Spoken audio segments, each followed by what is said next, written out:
Kung hanap yung bahay na malapit sa lahat, dito wala ka nang hahanapin pa. Malapit sa mga schools, malapit sa mga hospitals, and few minutes lang sa SM Bacoor at SM Molino. Welcome to Kathleen Place 5 sa Gawaran, Bacoor, Cavite. Samahan niyo ako at itour natin ang Kathleen Place 5. Sa Kathleen Place 5, hindi lang bahay ang makukuha mo, kundi isang fully finished sa harapan. Kasama na sa turnover ang metal gate at cemented na fence. Meron kang isang carport na kasya ang SUV or van. Painted na rin ang gate at buong harapan. May naka-ready ng outlet para sa ilaw, pati na rin lightning provision sa taas. At ang buong harapan nito, fully painted na white. Kaya presko at malinis tignan. Pagpasok natin dito sa bahay, meron tayong main door. Yung main door natin, laminated na yan. Metal door na may kasamang lock set for added security. Bago kayo makarating sa ground floor, meron tayo dyan 2 steps pababa, ay may konting elevation. So sa living area, maluwag, presko, dahil yan sa ating malaking sliding window with screen. So natural light, tapos yung hangin galing yan sa labas, kaya pasok na agad. Kaya di na kayo mag-electric fan dito. Yung sahig natin dito ay naka-ceramic tiles na may 60 by 60 centimeters at yung buong paligid ay fully painted na yan siya. May complete ceiling na rin at provision for lighting. Kasama yan sa turnover ng bahay. Now, we're here in the kitchen area and the best part, kompleto na siya. We get a black full granny countertop, modular kitchen cabinets, at may naka-installed na agad the stainless sink and faucet. Kasama na lahat ito sa turnover, so no need for extra expenses. Literal na lipat gamit na lang. Meron tayo dito ang sliding door with screen na daan papunta sa laundry at service area. Cemented na yung buong space,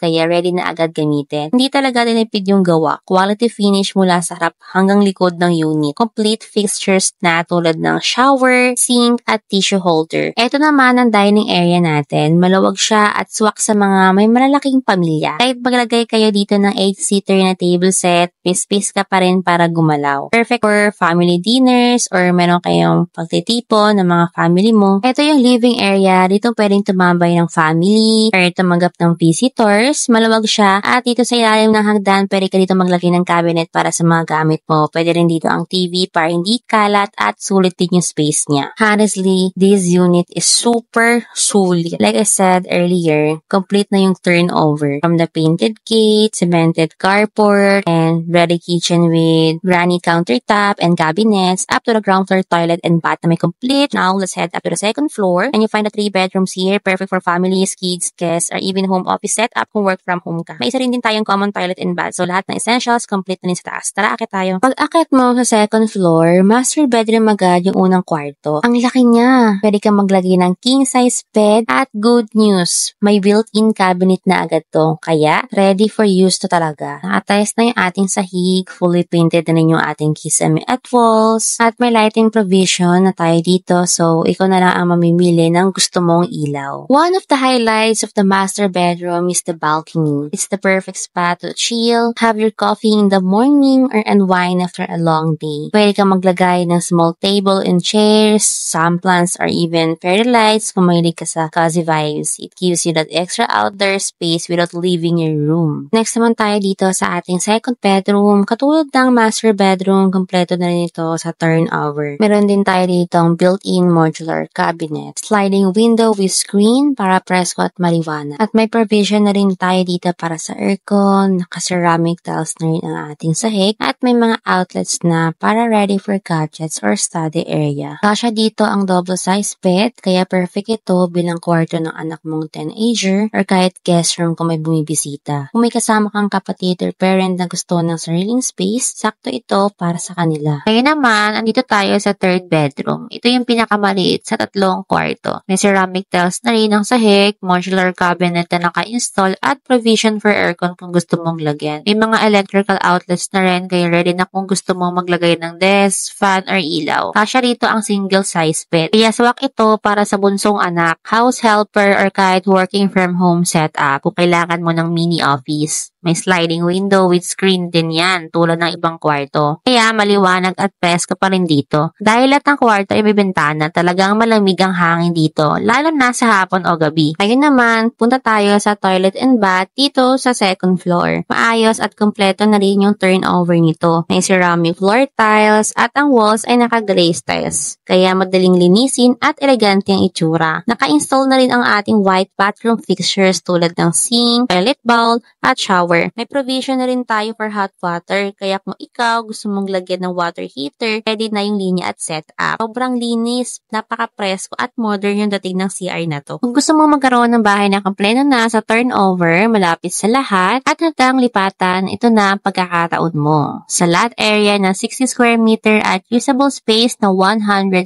square meter. Siguradong komportable ang buong pamilya mo dito. At ang kailangan mo lang para makuha ito ay 50,000 reservation fee lang. Kaya kung ready ka na sa next step, mag-message ka sa akin at magpa-schedule ng site viewing para makita mo mismo kung gaano kaganda ang bahay na ito.